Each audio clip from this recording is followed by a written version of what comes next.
Hi, I'm Brendan, and I am here to talk to you about Avenged Sevenfold. Okay, we all have to admit, there are parts about this band we love, and there are parts about this band we hate. But above all, they are super memorable, and given all the hype about their new album and the death of their drummer, James Sullivan, I have decided to do a review on what I would consider their top 11 songs, in order from least to greatest. And I'm not gonna lie, this was actually very hard for me to do. But ultimately, I think I narrowed it down to the ones that were necessary. And I think I'll start off with a classic. Number 11. To End the Rapture. For many Avenged Sevenfold fans, this is probably the first thing you heard by the band, and it's awesome. This song, though being 1 minute and 24 seconds long, epitomizes the signature sound of the band for the rest of their existence. And what makes it even better is that it's track number 1 off of their first album. I mean, talk about the most epic of all starts to your career. This must have been amazing. Number 10. Beast in the Harlot. Okay, this is the first song I've ever heard by them, and you have to give it credit. It belonged on Guitar Hero. The riff is awesome, the bridge is awesome, the intro is awesome, Sinister's guitar solo is kick-ass, like always, and I also love the ethereal effect of the piano undertones and church bells in the background. When I hear this song, I think ghosts, bats, graveyards, full moons, everything. This song is creepy, and I'm totally sure that's what they were going for. And believe me, it works. Number 9. The Wicked End. Okay, when I first saw this song on the back of City of Evil after I bought it, my first thoughts were, oh gosh, a 7-minute long song, how can this possibly be good? But when I played the song in the car on the way home, I was surprised.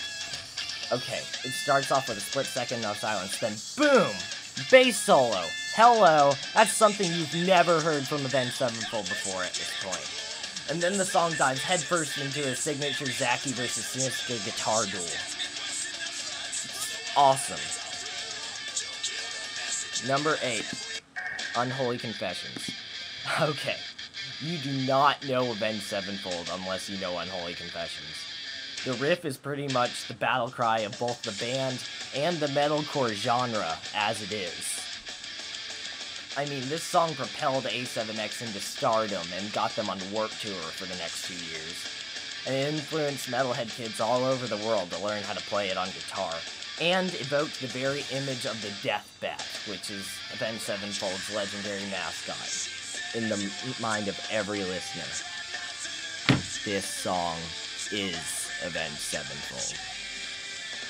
Truly a classic. Number 7. Afterlife. The song is still relatively new, but it's truly worth remembrance. First of all, I shall clear up that this song is a ballad, and not what you and your buddies would skate to exactly. However, this ballad is memorable mostly because of how it works to Avenged Sevenfold's advantage, more than Seize the Day or Warmness on the Soul did, if you will. It has its slow orchestral parts, but also retains the technicality and power that we all know Avenged Sevenfold to have, thus making the song more of an epic or a movement rather than just a song. Definitely worth the listen. Number 6. Second Heartbeat. Okay, the secret's out. I friggin' love Waking the Fallen.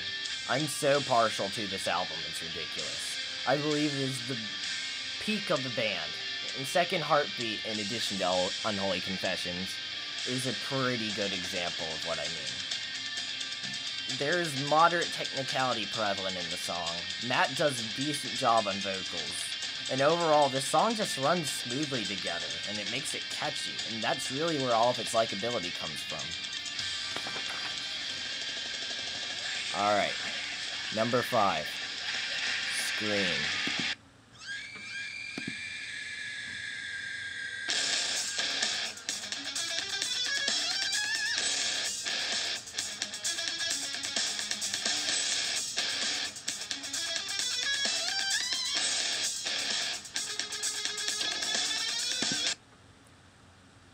I don't believe I need to say any more about that one. It's just kick-ass to the fullest extent that it could possibly ever be. Okay. I Won't See You Tonight, Part 1. First of all, I would like to say that Part 2 to this song does absolutely no justice to Part 1. It's really disappointing. But I would also like to say that this song is off of Waking the Fallen, which is, again, my favorite album by Avenged Sevenfold, and I am partial to this song in particular.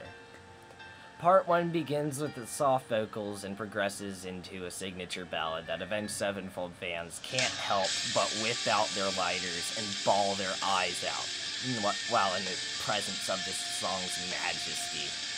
Okay, I'll say it again. I friggin' love Waking the Fallen, and this is probably the best ballad any metalcore band has ever written. And I do not say that lightly. Number 3.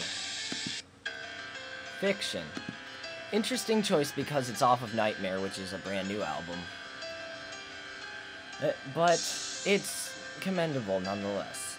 This song is the very last work of drummer James the Rev Sullivan before his untimely death, and I must admit, this man went out on a chariot of fire. Everything about this song is hypnotizing. The piano, the duet between Matt and Jimmy, the unexplainable catchiness of the tempo. It's just brilliant. Definitely worth the listen. Okay, number 2. Lost. I know this one is random, but this song is just... I love it. Okay, this song is like riding a roller coaster while listening to Dream Theater. Everything is melodic, catchy, powerful, chaotic, yet controlled. I really can't explain how good this song is unless you listen to it for yourself, which I hope you do. Finally, the number 1 spot will probably surprise all of you. The number 1 spot for the number 1 song written by Avenged Sevenfold is Save Me off of Nightmare.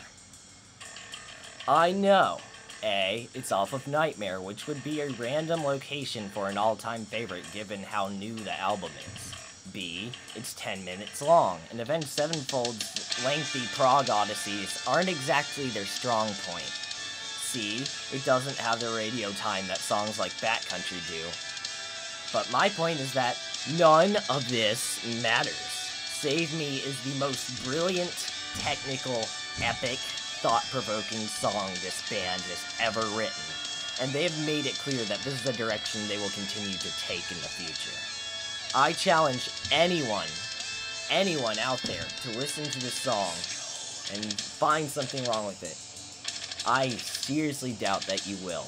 This song is probably the most likable song that they've ever written, and it's definitely a future classic.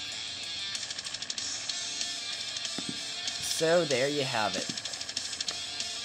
Whether we will admit it or not, Avenged Sevenfold will be one of the bands of our generation we will tell our kids about. They are incomparably memorable, and they have rightfully earned legendary status. Thank you very much for watching this review. I hope to see much more of you in the future. Take care.